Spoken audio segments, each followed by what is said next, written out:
आकाशवाणी भोपाल से प्रस्तुत हैं प्रादेशिक समाचार।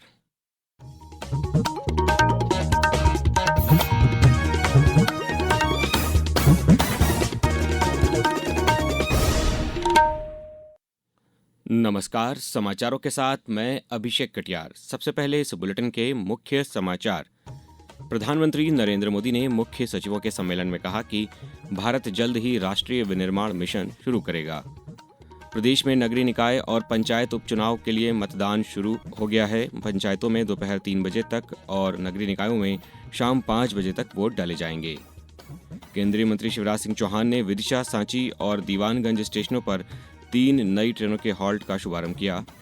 और प्रदेश में शीतलहर का प्रकोप तेज।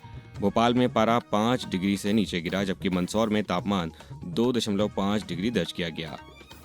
अब समाचार विस्तार से। प्रधानमंत्री श्री नरेंद्र मोदी ने राज्यों से विनिर्माण और व्यापार सुगमता को बढ़ावा देने तथा भारत को वैश्विक सेवा केंद्र बनाने का आग्रह किया है। नई दिल्ली में मुख्य सचिवों के 5वें राष्ट्रीय सम्मेलन को संबोधित करते हुए श्री मोदी ने कहा कि भारत जल्द ही राष्ट्रीय विनिर्माण मिशन का शुभारंभ करेगा। उन्होंने प्रत्येक राज्य से इसे शीर्ष प्राथमिकता देकर वैश्विक कंपनियों को आकृष्ट करने के लिए बुनियादी ढांचा सृजित करने का आग्रह किया। विकसित भारत के लिए मानव संसाधन विषय पर 3 दिन का यह सम्मेलन इस महीने की 26 तारीख को शुरू हुआ था। प्रदेश में नगरीय निकाय और पंचायत उपनिर्वाचन के लिए अभी से कुछ देर पहले ही मतदान प्रारंभ हो चुका है। राज्य निर्वाचन आयोग के सचिव दीपक सिंह के अनुसार नगरीय निकायों में शाम 5 बजे तक मतदान होगा, जबकि पंचायतों में मतदान दोपहर 3 बजे तक जारी रहेगा। पंच पद की मतगणना मतदान के तुरंत बाद मतदान केंद्र पर ही की जाएगी। अन्य पदों की मतगणना तय कार्यक्रम के अनुसार होगी। निर्वाचन आयोग ने मतदाताओं से निर्भय होकर मतदान करने और लोकतांत्रिक प्रक्रिया में सहभागिता निभाने की अपील की है। विदिशा, सांची और दीवानगंज के रेल यात्रियों को कल बड़ी सौगात मिली।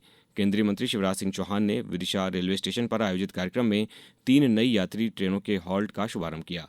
इसके तहत विदिशा स्टेशन पर यशवंतपुर हजरत निजामुद्दीन कर्नाटक संपर्क क्रांति एक्सप्रेस, सांची स्टेशन पर MGR Chennai central Shri Mata Vaishno Devi Katra Andaman express और दीवानगंज स्टेशन पर भोपाल बिलासपुर एक्सप्रेस का ठहराव शुरू किया गया।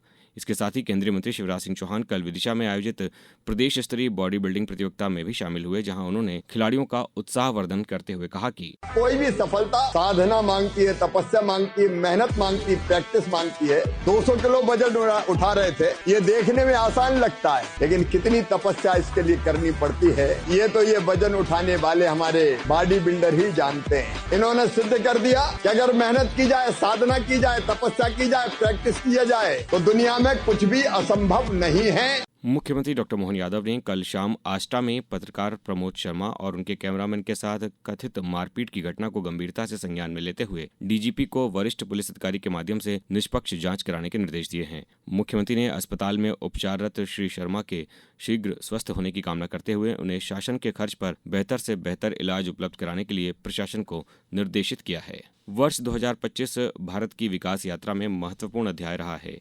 इस वर्ष कई नीतियों को कार्यरूप दिया गया और इनके माध्यम से प्रगति को साकार बनाया गया। पेश है एक रिपोर्ट। साल 2025 में बुनियादी ढांचे पर विशेष ध्यान दिया गया, जिसमें रेल, सड़क, हवाई, समुद्री और डिजिटल नेटवर्क शामिल है। केंद्र सरकार ने बुनियादी ढांचे पर देश की GDP का 3.1% 11 लाख करोड़ रुपए से अधिक खर्च किए। इस साल रेलवे के क्षेत्र में कई नए कीर्तिमान स्थापित हुए। देश का मेट्रो नेटवर्क 2025 में बढ़कर 1000 किलोमीटर से भी ज्यादा हो गया है। वहीं बिहार में पहली वंदे मेट्रो शुरू हुई। विमानन क्षेत्र में भी बड़ा मुकाम हासिल किया। भारत अब दुनिया का तीसरा सबसे बड़ा घरेलू विमानन बाजार बन गया है। हवाई अड्डों की संख्या 2025 में बढ़कर 163 हो गई है। इसके अलावा राष्ट्रीय राजमार्गों की लंबाई भी 1,32,000 किलोमीटर से बढ़कर 1,46,000 किलोमीटर से ज्यादा हो गई है। देश की बुनियादी ढांचे में हो रहे निवेश न सिर्फ अर्थव्यवस्था को नई ऊर्जा दे रहे हैं, बल्कि 2047 तक भारत को विकसित देश बनाने की दिशा में एक महत्वपूर्ण कदम है। दीपेंद्र कुमार, आकाशवाणी समाचार, दिल्ली। अब समाचारों में वक्त है एक ब्रेक का। ये समाचार आप आकाशवाणी मध्य प्रदेश से सुन रहे हैं। ये समाचार बुलेटिन YouTube पर Madhya Pradesh news All India Radio channel पर और Facebook के साथ ही X प्लेटफॉर्म पर AIR न्यूज भोपाल पेज पर सुने जा सकते हैं। इसके अलावा आप हमारी वेबसाइट newsonair.gov.in पर या न्यूज ऑन AIR ऐप पर भी समाचार सुन सकते हैं। समाचारों में पुनः आपका स्वागत है। अब रुक करते हैं एक अच्छी खबर का। प्रधानमंत्री रोजगार सृजन कार्यक्रम ने झाबुआ जिले के एक युवा को आत्मनिर्भर बनने का अवसर दिया है। ग्राम डूगरा निवासी हरीश चौहान इस योजना से अपना सफल व्यवसाय चला रहे हैं, साथ ही अन्य युवाओं के लिए भी प्रेरणा बन रहे हैं। और जानकारी दे रहे हैं हमारे झाबुआ संवाददाता। हरीश चौहान पहले छोटे स्तर पर कार्य कर सीमित आय में अपने परिवार का पालन पोषण कर रहे थे। संसाधनों की कमी के कारण उनके सपनों को आगे बढ़ने का अवसर नहीं मिल पा रहा था। हरीश ने जिला व्यापार एवं उद्योग केंद्र से संपर्क किया और उन्हें प्रधानमंत्री रोजगार सृजन कार्यक्रम की जानकारी मिली। आकाशवाणी से बात करते हुए हरीश चौहान ने बताया, जब मुझे प्रधानमंत्री रोजगार सृजन कार्यक्रम के बारे में जानकारी मिली तो मैंने आवेदन किया और योजना के तहत श्री सांवरिया सेट स्टोन क्रेशर स्थापित करने के लिए मुझे 50 लाख रुपए का ऋण मिला। इस योजना ने मुझे आत्मनिर्भर बनाने का अवसर दिया है। अब मैं अपने गांव के युवाओं को भी रोजगार के लिए प्रेरित कर रहा हूं। यह सफलता शासन की योजनाओं के प्रभावी क्रियान्वयन और आत्मनिर्भर भारत की दिशा में युवाओं के बढ़ते कदम का सशक्त उदाहरण है। आकाशवाणी समाचार के लिए झाबुआ से मैं हरीश यादव। नर्मदापुरम जिले के प्रसिद्ध पर्यटन स्थल पचमढ़ी में चल रहे पचमढ़ी महोत्सव के अंतर्गत मेला उत्साह और उमंग से सराबोर नजर आ रहा है। कल आयोजित सांस्कृतिक कार्यक्रमों में बड़ी संख्या में पहुंचे दर्शकों ने प्रस्तुतियों का भरपूर आनंद लिया। मेले में मैजिक शो और माइंड रीडिंग आकर्षण का केंद्र रहे। वहीं स्टैंड अप कॉमेडियन राजा रेंचो की हास्य प्रस्तुति और मुंबई के गायक अतुल पंडित की दमदार प्रस्तुति ने कार्यक्रम की भव्यता को और बढ़ा दिया। सागर जिले में स्थित नौरादेही टाइगर रिजर्व में सर्दियों के साथ ही यूरोप और अफ्रीका से आए हजारों प्रवासी पक्षियों ने डेरा डाल दिया है। अनुकूल मौसम, सुरक्षित वातावरण और पर्याप्त जल स्रोतों के कारण यहां 150 से अधिक प्रजातियां देखी जा रही हैं। पक्षियों की ये वार्षिक आमद नौरादेही की समृद्ध जैव विविधता और सफल संरक्षण व्यवस्था का प्रमाण है। वहीं क्रिसमस और नए साल की छुट्टियों में ये रिजर्व पर्यटकों और बर्ड वॉचर्स के लिए विशेष आकर्षण का केंद्र बना हुआ है। अब रुक करते हैं क्रिकेट का। भारत ने कल तिरुवनंतपुरम में 5 मैचों की T20 महिला क्रिकेट श्रृंखला के चौथे मुकाबले में श्रीलंका को 30 रनों से हरा दिया। इस जीत के साथ ही भारत ने 4-0 की बढ़त बना ली है। भारतीय टीम ने पहले बल्लेबाजी करते हुए 20 ओवर में 2 विकेट पर 221 रन बनाए। जीत के लिए 222 रनों के लक्ष्य का पीछा करते हुए श्रीलंका की टीम 6 विकेट पर 191 रन ही बना सकी। अब रुक करते हैं मौसम का। साल के अंतिम दिनों में प्रदेश में शीतलहर का प्रभाव और तेज हो गया है।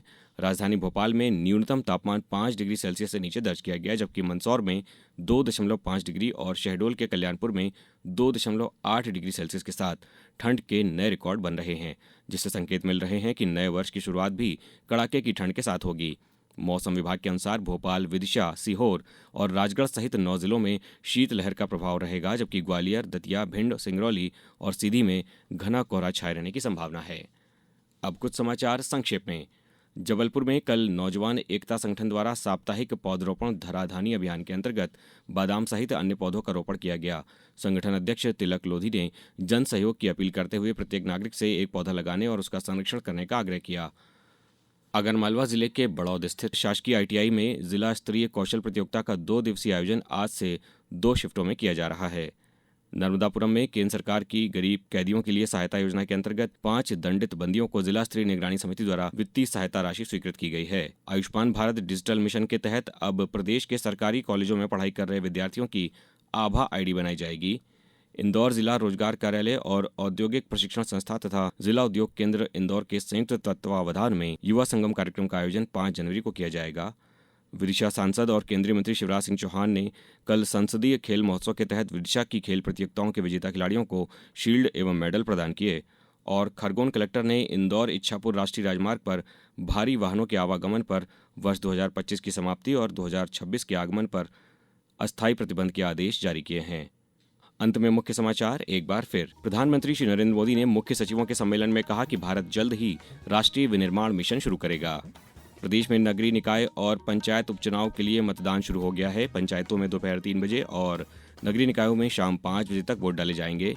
केंद्रीय मंत्री शिवराज सिंह चौहान ने विदिशा, सांची और दीवानगंज स्टेशनों पर 3 नई ट्रेनों के हॉल्ट का शुभारंभ किया। और प्रदेश में शीतलहर का प्रकोप तेज हो गया है। भोपाल में पारा 5 डिग्री से नीचे, जबकि मंदसौर में तापमान 2.5 डिग्री दर्ज किया गया।